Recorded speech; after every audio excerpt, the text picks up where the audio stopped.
Hey there, it's your girl Aline, a 27-year-old female, and I've got a wild story to share. Always wanted my stories up on this channel, so here's hoping I make the cut. Now, I've always had this go-getter mindset, wanted to be the best at everything, and I mean everything. It made me an easy target for the haters, those judgmental folks who can't stand a gal hustling and achieving her dreams. But you know what? I didn't give a darn. I was out here getting things done, making sure my life was comfy and stress-free. At 24, I did the unthinkable. I dropped out of college, said adios to that academic life, and decided to start my own business. And what was I making, you ask? Leggings. Now, everyone and their grandma thought I was bat crazy for ditching college to make leggings. Ellie, are you out of your mind? They'd say. But you know what? I had a vision and I was determined to make it big, even if nobody else could see it. Fast forward a couple of years to when I'm 26, and guess what? My man Jack, a 30-year-old male who I'd been dating for several years at that point, proposes. Now, at first, I was tempted to drop a hard no because I was knee-deep in my leggings empire. But love won, and I said yes because, well, I wanted to build a family and a dang business with the guy. Now, I didn't think getting hitched to my man Jack would throw a wrench in my grand plans.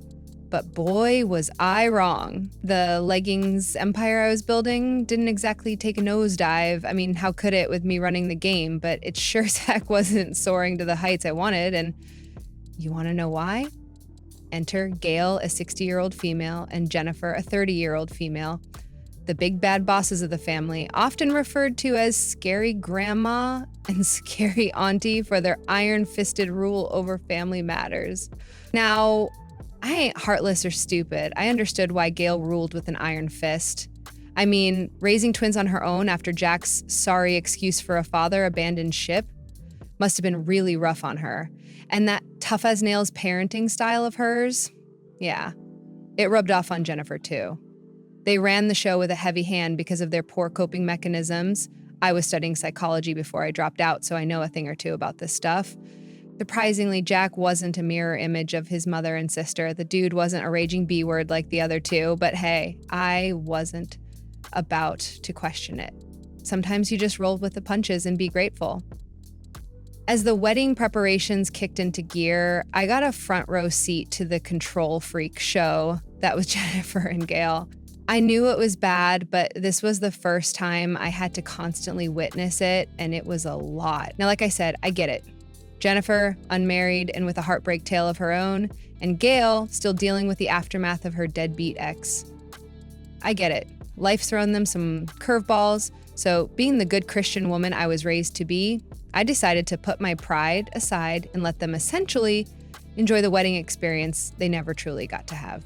I thought that they could help me with my choices, but I guess that's the part where I messed up. Hey, Gail, Jennifer, what do you think about this beige? I was thinking T13 or T17. What do you think? Beige is such an awful color. Why would you want it for your wedding? Oh, I agree. It's ugly. You need something that's gonna pop. I wanted beige because it was my mother's favorite color. Since she can't be here, I wanted to incorporate her into my wedding. Oh, well, I still think it's ugly. Rest in peace, though. Rift and fur. Don't be so rude. I suppose she knows what she's doing. It is her day after all, even if we think the color is trashy. Trashy? They would make rude comments like this all the time, and it was slowly getting on my nerves. When I realized that they were acting a bit too comfy with my attempts to include them, it was too late. Even when I made it clear that I no longer wanted or needed their input, they made it their mission to change things according to what they want. Despite it being my wedding, I found myself bending over backward to accommodate their every wish. I mean, I love Jack, but damn, planning a wedding with the scary duo breathing down your neck wasn't a walk in the park. So The cake is going to be red velvet. Red velvet? What the heck? Have you lost your mind, Jack? What's the problem now, guys? Red velvet isn't classy at all. Mom's right. Why not go for a classic like vanilla with buttercream frosting? Jack and I love red velvet. It was the first cake we shared together on our first date. But I don't like red velvet. That's all right. You don't have to eat it. Jack, that was so rude. No, Jennifer, it's all right. He does have a point. It isn't even our day. We were only making suggestions. And I highly recommend the vanilla. Thanks for the input, guys. But like I've said, we've got it covered from here. Every time Jack and I put our feet down, telling them to respect our wedding wishes, it was like fireworks. Jennifer and Gail would throw a hissy fit that could compete with a toddler's tantrum. They deliberately messed things up, printing the wrong junk on our invites and feeding the wedding planner the wrong info. It was like we were dealing with a pair of rebellious teenagers and there was honest mistake. Yeah, we wouldn't have messed up if you'd gone with what we'd wanted. We put up with their fussiness because frankly, we were used to it.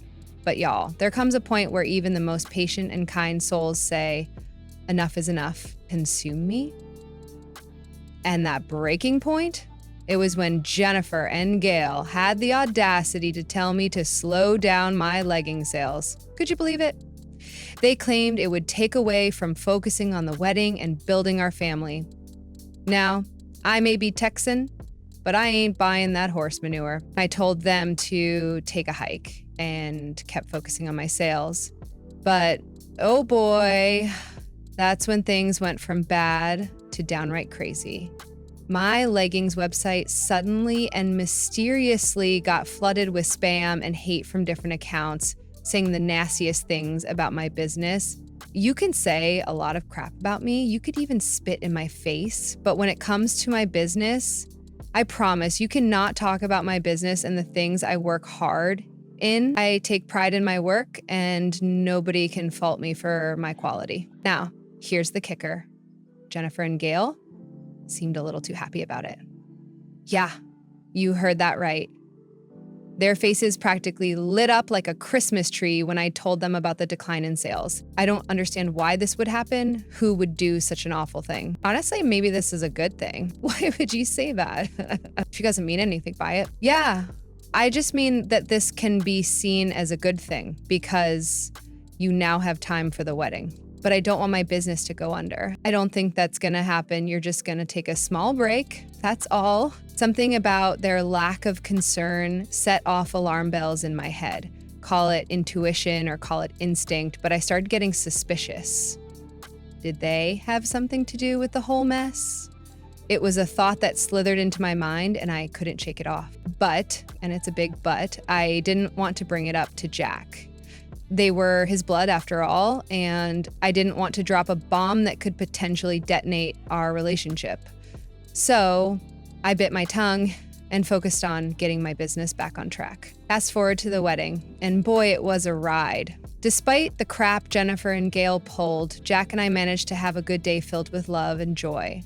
Jennifer and Gail behaved themselves for the most part, often terrorizing the teens and kids within the family because of how rowdy they were acting, leaving Jack and I alone, thank God. We were hopeful about the future, a future we were building together. I thought that the secondhand bridezillas would take a chill pill after all was said and done, but once again, I was wrong. A couple of months into wedded bliss, and Jennifer and Gail made it their mission to check up on us constantly. I mean, we should have just invited them to the honeymoon with the way they were acting. It was sick.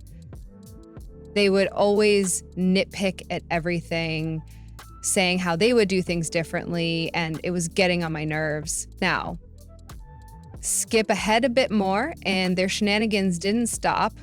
I was getting more and more pissed by the day, and it felt like I was in some polyamorous relationship instead of being with the one I actually married. And to make matters worse, he wouldn't even intervene or tell his family to buzz off. I was the one always expressing my discomfort, and then I would be the one having to call Jennifer and Gail hours later apologizing for being so rude to them. I was done. And I decided that I'd talk to my dear old husband about everything. So I finally spilled the beans to Jack about my suspicions regarding Jennifer and Gail having a hand in the downfall of my business before the wedding. Let me tell you, Jack wasn't pleased. We got into an argument that shook the foundation of our relationship, and we had just gotten married.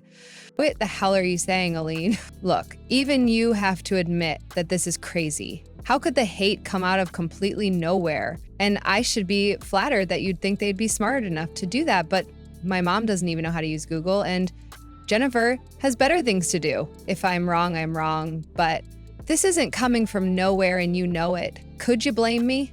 I know you have your suspicions, but this is taking things too far, babe. Maybe I wouldn't have suspicions if you helped me. You just watch your mother and sister come and mess around with our place. This is our home, Jack. You're supposed to lead. You're supposed to be in control of this. Oh yeah? Then why is it that I'm the only one standing up for us, for our home, for our lifestyle, for our everything? You know how they are. Talking to them is like talking to a brick wall I gave up years ago. Look, I get it, but you're the only one who can get through to them. They'll listen to you. Aline, just drop it, okay? I'm sick of arguing about this crap. After Jack and I had that argument, our relationship went sour like milk left out in the sun for too long. I tried everything to patch things up, apologized a dozen times, and even said I was in the wrong for accusing his mom and sister of messing with my business and asking for things to go back to normal. But Jack, he was giving me the cold shoulder like I killed his puppy. Then, one day, I put my foot down, told him to grow up or sign the divorce papers, because I wasn't about to put up with this stupid silent treatment nonsense. It was like talking to a brick wall until Jack looked scared. Like really scared. Turns out, he had a reason for acting all distant. He dropped the bomb on me. He got the boot at work due to some budget cuts. And get this, he didn't even bother telling me. When did this happen? Last month. And exactly when were you planning on telling me? Unbelievable. Are you kidding me right now? I was furious. I asked why the heck he didn't come to me with that info. And Jack's excuse? Brace yourself. He thought we were still fighting and he didn't feel like talking to me. Well, it set me off. I told him I'd been over the fight ages ago and even tried to reconcile, and he knew it, but he was the one playing hard to get. And what about rent? How are we going to cover it next month? Babe, don't worry. You can cover me in the meantime, just until I get back on my feet, and I'll pay you back. Oh, I can't believe this crap. Not gonna lie, paying rent on my own for the foreseeable future pissed me off. This was not part of the plan, and Jack, let me tell you, his attitude did not sit well with me. I was downright turned off by the whole family dynamic at that point. I started regretting marrying into this toxic circus. My mama, bless her soul, was probably shaking her head with worry and pity from up there, thinking, Aline, I taught you better than this. But you know what? I'm not one to back down. I had to make this work. I owed it to myself, my mama, and heck, even Jack. So I decided to be the bigger person and extend an olive branch. One fine evening, I invited Jennifer and Gail to dinner. A little treat, you know? A fresh start in our strained relationships, hoping that we can just move on from all this drama. But no surprise here, they weren't exactly the picture of receptiveness. Instead, they went on a criticism spree, tearing apart everything from the food to the decor to the very walls of our house. I see you've decided to use beige in the decor again. How many times do I have to tell you how ugly it is? And how many times do I have to tell you that that was my mama's favorite color? And even if it wasn't, why can't I have beige in my home? Blaney, no need to get your panties all twisted up. Gosh, have some class. Jack, who's gonna say anything? The food is good, babe. Seriously? Actually, that's a lie. I think it's a bit dry and bland, like cafeteria food. Now, that, my dear Reddit fam, pushed me to the edge. I snapped. And I mean full-blown Texas tornado snapping. Yelled at everyone at the table like a mama bear protecting her cubs. It was a showdown, and let me tell you, it was a long time coming. Enough. I'm sick of all of you. Why do you treat me like this? What did I ever do to you?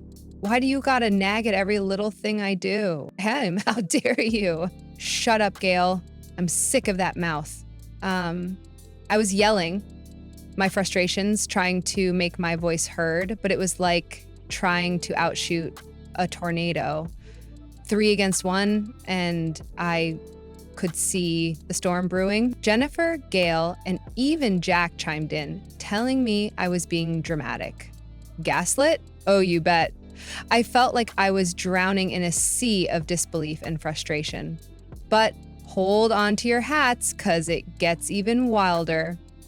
Gail, in all her wisdom, suggested that she and Jennifer should move into our home because, and I quote, Aline was clearly insane. Excuse me, what? Was I in an episode of Punk'd? I couldn't believe my ears. And you know what made it worse? When Jennifer and Gail turned to Jack, asking him what he thought about them moving in. Jack, to my shock and horror, agreed. The man I married, the one who was supposed to have my back, even against his crazy-ass family, was nodding along like this was the best idea since sliced bread. Well, let me tell you, that was the last straw. I stormed upstairs, locked Jack out of the bedroom, and made him sleep on the couch that night. I wanted to sleep as fast as possible so that I could wake up from that nightmare. The morning after I locked Jack out, I woke up to the sound of chaos downstairs. Movers were shifting furniture, and Jennifer and Gail were rearranging the whole darn house like it was an episode of House Hunters. I marched downstairs, ready to unleash another round of fury. I was about to show them how we do it in Texas, but Gail shut me down real quick. It's like she was prepared for all of this. She tells me to shut up and accept that this is their home now. Excuse me? Jack and I busted our asses to get this place, and I had been paying rent for my own for the past 2 months, and now all of a sudden, it's some weird episode of home invasion. 3 gruesome weeks crawled by, and I swear to God, it felt like forever. I was walking on eggshells, trying to avoid these intruders in my own home. Jack and I, we were sleeping in separate rooms. The couch became his new bed, and he even bought an air mattress because Gail and Jennifer claimed the guest room as their own. By the end of that 3rd week, I was at my wit's end. I needed to talk to Jack, lay it all out on the table, and tell him I was fed up.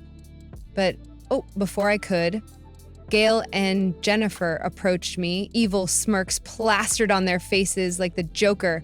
What do you two want? And is that any way to treat your family? You two are far from family with the way you've been treating me. Enough with the drama. We're here to tell you something important. We're kicking you out of the house. Excuse me? You heard my mom, Aline. Get out of here. We don't need you anymore. You're such a buzzkill. Your mood is upsetting the feng shui of this house. I'll feng shui the both of you if you don't get the heck out of my house. What the hell? We've already talked to Jack and he's on board. Oh, see now. Like it was his cue. Jack, looking as sheepish as a dog caught in the trash, stepped out of the kitchen, hearing everything that went down. I grilled him on whether this madness was true, that they wanted to kick me out of my own house. Jack, mumbling like a kid who got caught with his hand in the cookie jar, gave some feeble excuses, which I can't even be bothered to tell y'all here because it was all BS. At that moment, I thought Jack was a complete idiot. After all, I was the one paying the rent. How was he going to manage without me? And that's when it clicked. He wasn't going to manage without me. I realized at that moment that Jack hadn't told his mom and sister about losing his job. That's what Jennifer meant when she said they didn't need me anymore. Maybe they thought that Jack was able to handle the finances on his own. Little did they know, but why would he go along with this stupid plan of kicking me out? Surely he didn't think I'd continue paying? I didn't know what he was thinking, blindly obeying his idiot mother and sister like that, but he was gonna be in for a doozy.